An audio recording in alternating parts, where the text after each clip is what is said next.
બે પાર્ટ 2 આગળ પેરેગ્રાફ આ દેશને તેની પરમ સૌંદર્યમય પ્રકૃતિને અને તેના માનવીઓને હું અનહદ ચાહું છું.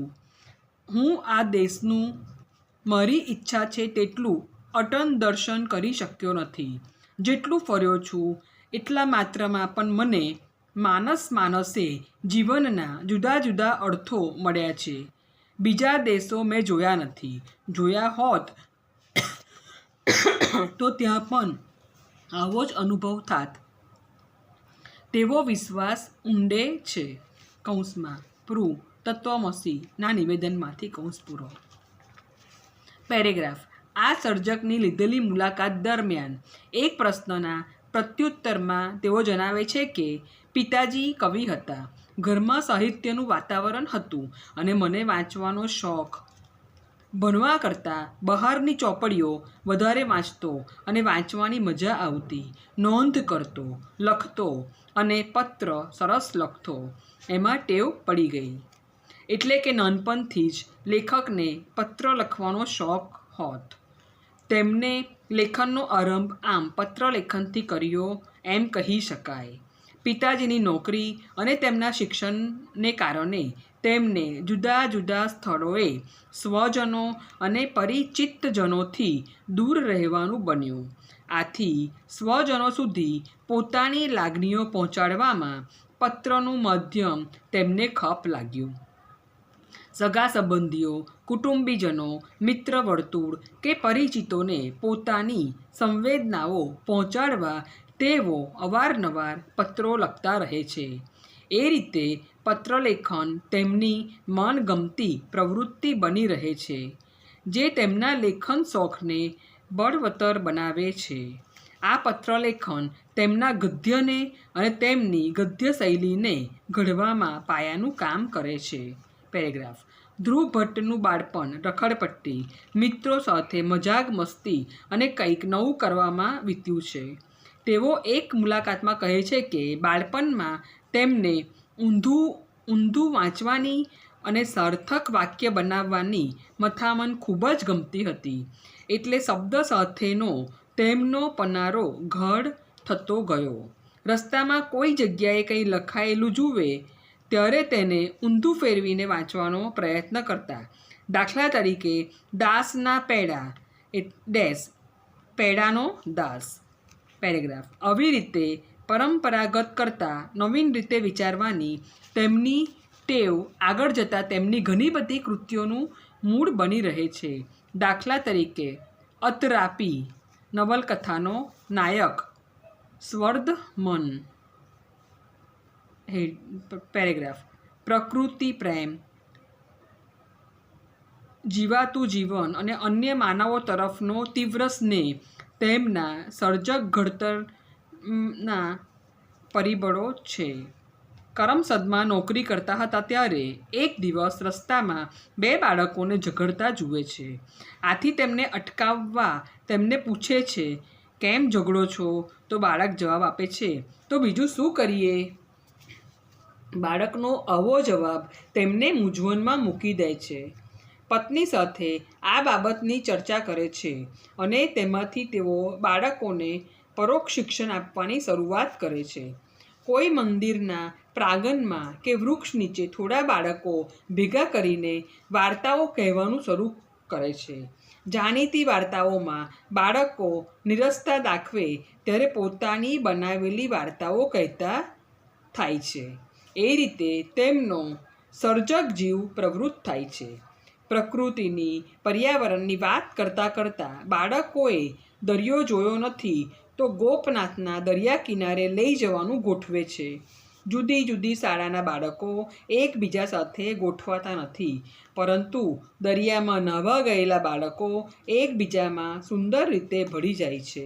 પ્રકૃતિનો આ ચમત્કાર તેમના ધ્યાનમાં આવે છે. પછી તો આવી સફરો વધુ ને વધુ થાય છે અને લેખ અનુભવ સમૃદ્ધ બનતા જાય છે. આ અનુભવો અને કલ્પના બંનેએ તેમની પાસેથી અદ્ભુત કૃતિઓ ગુજરાતી સાહિત્યને અપાવી છે. આ બાબતે પ્રકાશ પાડતા તેઓ લખે છે, ગોપનાથથી શરૂ કરીને ઝાંઝમેર, મહુવા, જાફરાબાદ, દીવ, સોમનાથથી પોરબંદર, દ્વારિકા સુધીનો સમુદ્ર તટ જેમ જેમ પગ તળેથી સરકતો ગયો તેમ તેમ મને એવું ઘણું સમજાતું ગયું જે અન્યથા ક્યારેય સમજાયું ન હોત. પેરેગ્રાફ. આ વાત આવતા મોટાભાગના પાત્રો મને અલગ અલગ નામે સ્થળે મળ્યા છે. એકાદ પાત્ર વિશે મેં મારા વડીલો પાસે સાંભળ્યું છે. પેરેગ્રાફ. આ બધાને એક સ્થળ સમયમાં લાવી મૂકવા મેં કેટલીક ઘટનાઓ કલ્પી છે. પેરેગ્રાફ.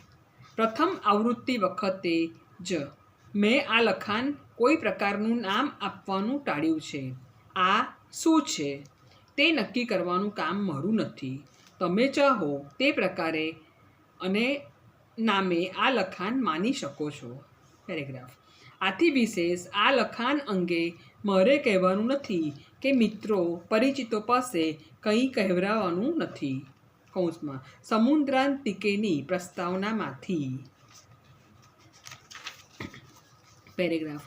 એ જ રીતે અન્ય માનવોની નિકટ જવું અને તેના જીવનને સહૃદયતાથી નિહાળવું તે તેમનો સ્વભાવ છે. આથી તેમની કૃતિઓમાં આલેખાયેલા વાંચતા સાથે જ ગમી જાય તેવા ચરિત્રો મળ્યા છે. તેમની કૃતિઓ અનુભવના પરિણામે આવી છે. આથી તે વાચકને હૈયા સોસરાવી ઉતરી જાય છે. સમુદ્રાંતિકે. બીજી અક્રૂપાર. ત્રીજી તત્વમસી જ નહીં. ચોથી લવલી પાન હાઉસ જેવી કૃતિમાં પણ આ અનુભવ વિશ્વ ડોકાતું જોવા મળે છે. કેટલાક સ્વજનો અને મિત્રો સાથેની ચર્ચા અને રજળપાટ તેમને કૃતિના સર્જનમાં ખૂબ ઉપયોગી થયા છે. આ સંદર્ભે તેમના કેટલાક વિધાનો તેમની ઉપરોક્ત વાતની સહેદી પૂરશે.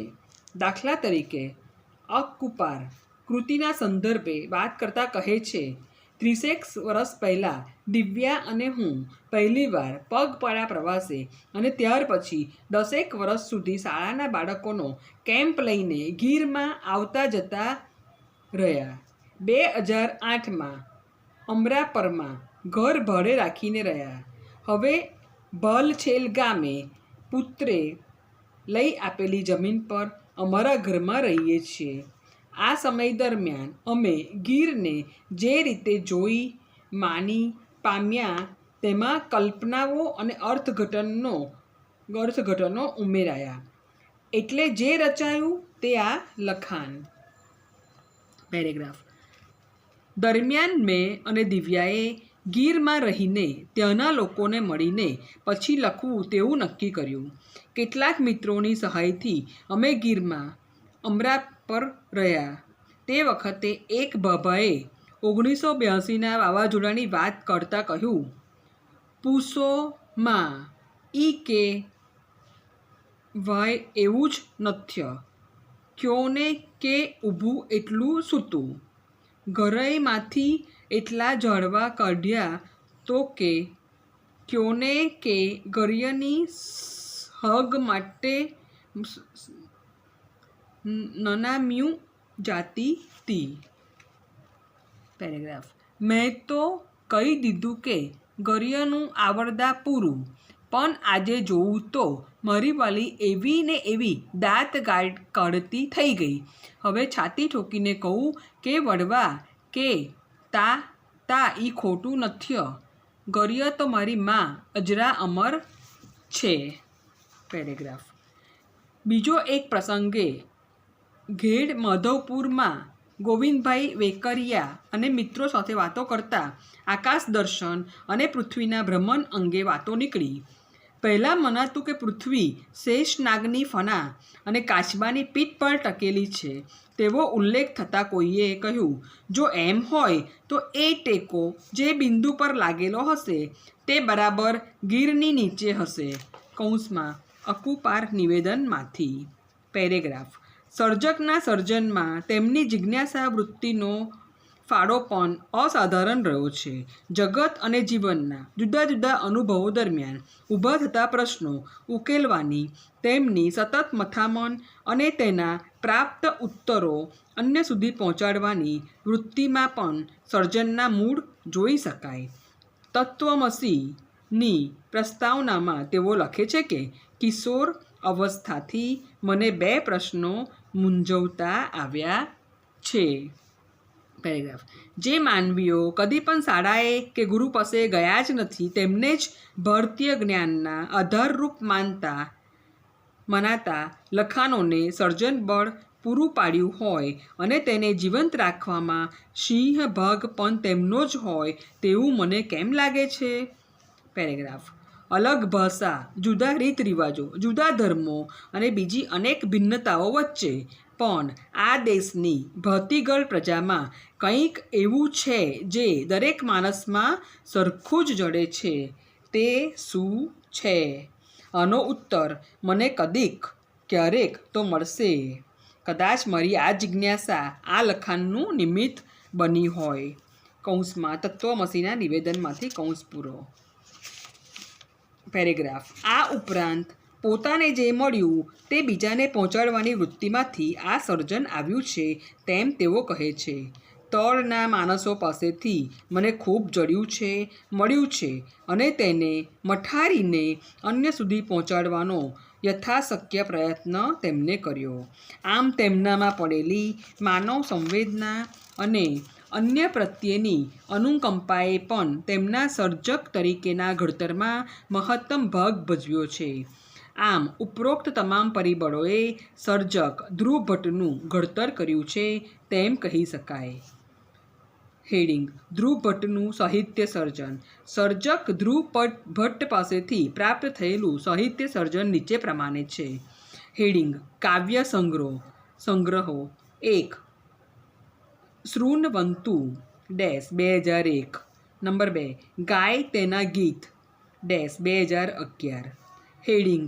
કિશોર કથાઓનો સંગ્રહ. એમાં નંબર 1 ખોવાયેલું નગર 1982. હેડિંગ. નવલકથાઓ. નંબર 1 અગ્નિકન્યા 1988. 2 સમુદ્રાંતિકે 1993. 3 તત્વમસી 1998. 4 અત્રાપી 2001. 5 કર્ણલોક 2005.